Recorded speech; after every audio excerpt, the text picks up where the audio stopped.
Salutări și bine v-am regăsit. Acesta va fi un video mai informativ. Am o melodie pe fundal. Eu zic că se aude foarte tare. Cred că mă auziți bine, nu știu. Momentan un pic răcit. Dar acesta este desktop-ul meu, cred că vedeți toată lumea.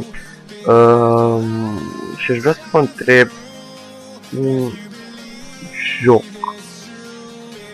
care l-am putea... care vreau să-l joc în continuare. Nu vă uitați la averea mea aici așa. Nu știu, eu am aici în librariu o grămadă de jocuri care nu că mai mereu mă joc, dar dacă vedeți un joc care v-ar conveni să-l jucăm, citea sunt jocurile unui prieten de-a meu, dar mă joc și pe ele. Adică de acolo mă joc eu Metro Last Light Redux și am și Metro 2033. De ce așa? Pentru că vorbeam cu prietenul meu la un moment dat, Cristi, și eram ceva de genul: bă frate, dacă neapărat luăm jocuri cu poveste, mai bine le iau numai unul dintre noi doi, să le jucăm amândoi, decât să le cumpărăm amândoi. După aia pierdem bani și nu le mai poți vinde, că după aia obligat că îl joci mai mult de 2 ore ca să le poți vinde înapoi. Și nu. Deci, dacă vedeți cumva vreun joc aici interesant, să-mi ziceți. De ce n-am postat și Metro Last Light? Ei, deoarece că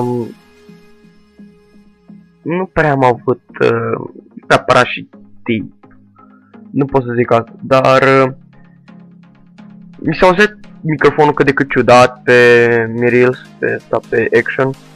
Și am zis că filmez înapoi cu Bandicam. Și când am filmat vreo 3-4 episoade unul după altul, se trezește mitică: what the fuck, deci n-auzeam jocul deloc pe fundal. Și eram ceea de genul: da, acum stai că trebuie să mă uit la episodul numărul 2 și să văd ce s-a întâmplat. Vreau să văd unde trebuie să mă încadrez ca să încep.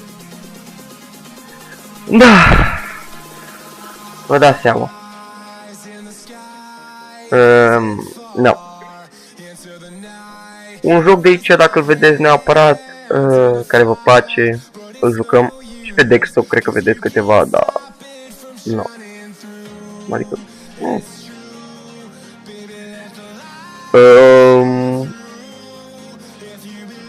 ce pot să zic, și Minecraft. Eu aș vrea să fac o serie de Minecraft, nu știu. Stăteam așa și mă gândeam într-o zi și zic: să fac Minecraft sau să nu fac?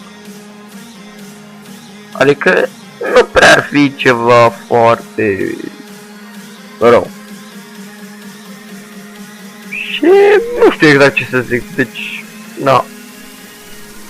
Cred că ascultați și voi că am o melodie pe fundal. Nu prea avem ce face acum și mi-am zis că pot o melodie pe fundal. Deci da. Nu mai ce pot să mai zic. Sper să vă placă.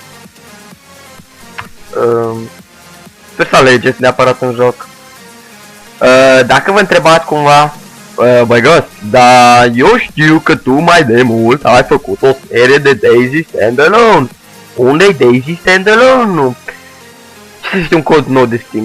Contul vechi mi-a fost furat, dar nici nu prea am pus prea multă securitate pe el, ca să zic așa, adică nu m-am bazat pe multe securitate. Steam Guard-ul nu-l băgasem, o grămadă nu băgasem, știi, și mail-ul nici nu mi-l știam, adică mi-l știam, dar nici pe ăla n-am avut ceva prea multe, nu prea m-am ocupat eu cine știe ce și...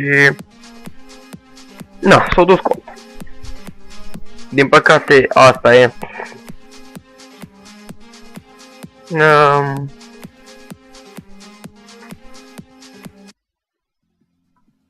Se mai întâmplă în orice caz, dar...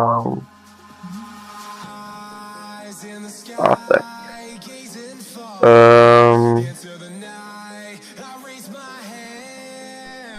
Nu, cam asta a fost. Dacă ați văzut un joc pe cea care vă place, nu știu, CSGO, Eurotrack, Arma 2, Left 4 Dead, Payday 2, pardon, o să-l cumpărați, adică mi-l cumpără prietenul meu, așa zic, Cristi, deoarece azi ziua lui și primește bani. Da, sunt și eu copil, adică până mea aproape fac 15 și eu imediat și da. Deci nu avem, deci nu mă duc eu la muncă să-mi fac bani nici el. Și primește azi bani și mi-a și mie PD2-ul. Și cred că vreau să fac o serie cât de cât, adică să mai filmez așa ocasional câte o misiune. Ziceți-mi dacă vreți, pentru că ar fi. Pe PD1, eu aș vrea să vă întreb dacă vreți să fac, nu știu cum să vă explic. Dacă ar fi să fac acum serie de Payday, dar să vedeți totul de la capăt, va trebui să-mi doar stați la tot progresul meu, înțelegeți? Pentru că eu sunt deja level maxim 193, parcă este, da, 193.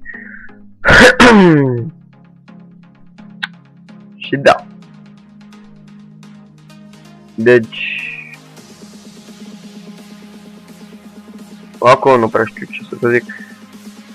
Na. Aveți vreo idee de un joc așa? Dacă vreți neapărat un alt joc, spuneți-mi alt joc și am să încerc. Și dacă vă întrebați acum, cred că o să vedeți ceva de genul GTA 5 aici. GTA 5 este cumpărat, numai că nu l-am prins timp deoarece este cumpărat la Rockstar Games. Înțelegeți? Era mai ieftin pe atunci. În loc să dau 35 de euro pe Steam, l-am luat cu 27 de pe Rockstar. Mi-a convenit mai bine. Și...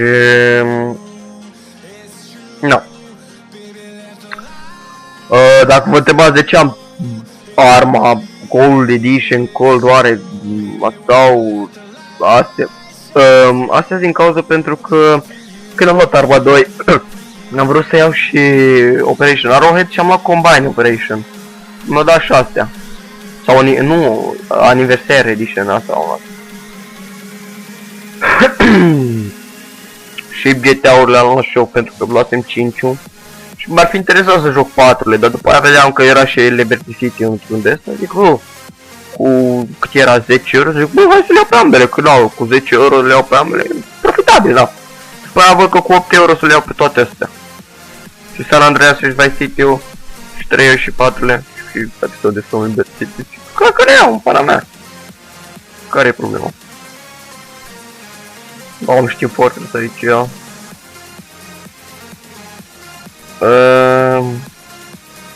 Astea jocuri, dacă știți, păcănele de alea, care pic random în joc. Astea sunt picate random. Asta am primit de la un abonat. Deci, da. Asta și ăsta le-am primit de la un abonat. Da, nu știu exact numele, adică... Nu zic că pur și simplu că nu m-am uitat eu la nume, ceva de genul nici nu mă adăugase la prieten, nu știu, e posibil să trimiți în joc fără să l-ai pe cineva la prieten. Bă, da, ți-i trimis pe mail, stai. Eu nu știa mail-ul. Da, what the fuck. În orice caz, deci le-am primit pe astea la un prieten, mi-a dat 2 chei de alea. Trimise pe Skype, nu știu dacă l-am, stai că mi-a schimbat Skype-ul, fac. No, hai că lungesc prea tare pe video ăsta. Deci, un joc aici, dacă îl vedeți și vă place neapărat. Din toate astea, bine, puteți vă uita și aici. Da, nu cred că e cine știe. Oh, te spor. L-am putea face jocul ăsta. Am și aici niște DLC-uri. Ăsta nu mă vreau să le iau pentru bine, dar prietenul meu, Cristi, cum v-am mai zis, prietenul meu Cristi l-a vrut, îl voia mult să se joace și eu eram genul să zic, bine, ia-l. No. No, bun. Deci cam atât a fost tot episodul. Lăsați un like, alegeți un joc dintre toate astea și ne auzim data viitoare. Bye bye!